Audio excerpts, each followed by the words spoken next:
What if I told you? The perfect replacement for Bridgerton already exists, and it's not what you think. What if I said the next summer obsession isn't a steamy Regency drama, but a 34-year-old fantasy franchise that's just been resurrected, reborn, and weaponized for 2025?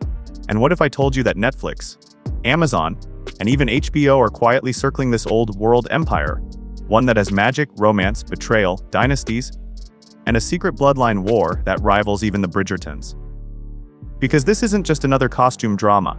This is a legacy fantasy series that's been waiting in the shadows for decades, and now it's back. And what's terrifying is, this new series might do what Bridgerton never could. It might replace it. Forever. But how? Why now?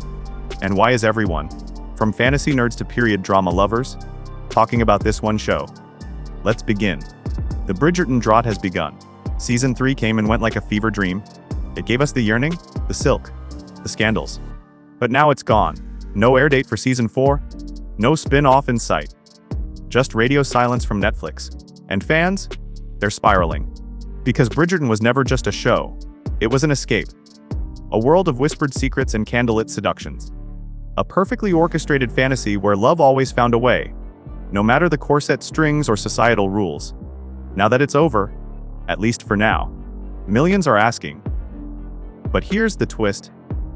The answer doesn't lie in another Shonda Rhimes drama. It doesn't come from another Jane Austen adaptation. It doesn't even come from 19th century England. The answer lies in a 1990s fantasy series that's suddenly being revived in 2025 with a cast of rising stars, a massive streaming budget, and a secret Bridgerton connection no one saw coming. Because while you were rewatching Poland's slow burn, another franchise was quietly preparing its return. A franchise older than Harry Potter, darker than Twilight, and steamier than Outlander. A franchise called Valdemar. That's right, the Heralds of Valdemar, based on Mercedes Lackey's beloved fantasy novels, is being adapted into a full-scale TV series, and it's unlike anything currently on screen. You've got knights sworn to honor. You've got ancient secrets buried beneath magical kingdoms. You've got forbidden love, royal betrayals, power-hungry empires, and talking horses that are not horses. And it's being positioned as the adult fantasy replacement for Bridgerton. But how did this 34-year-old fantasy franchise suddenly become television's hottest property? Here's the forbidden timeline nobody's talking about.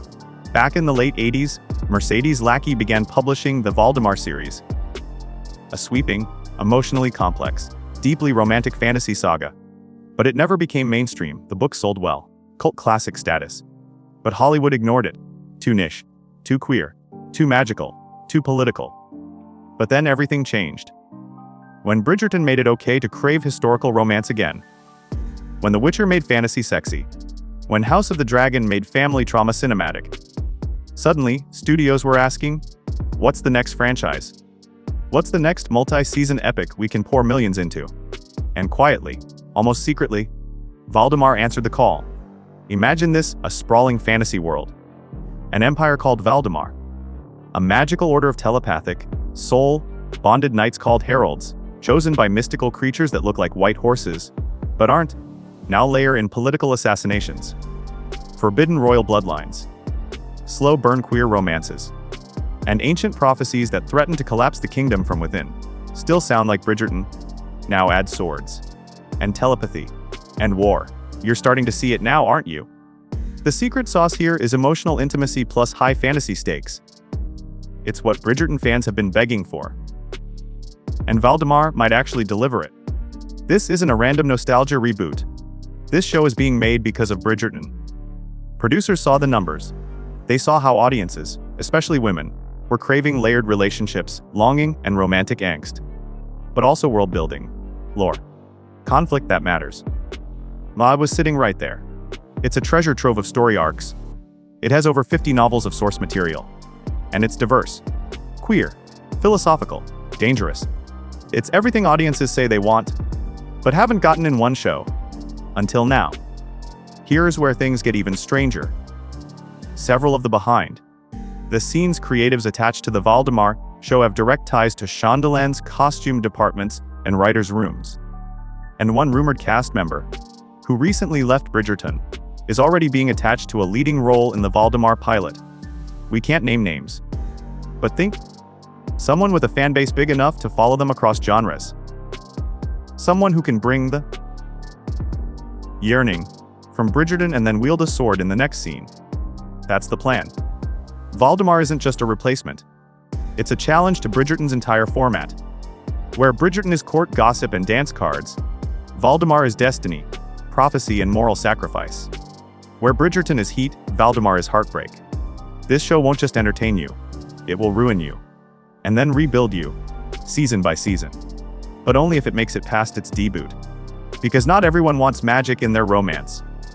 And not every fantasy fan wants feelings with their dragons. Valdemar is a risk. But it's a calculated one. If you're tired of waiting for Bridgerton's next scandal, if you want something deeper, richer, stranger, subscribe now. Because the story of Valdemar is just beginning. And you won't want to miss what comes next.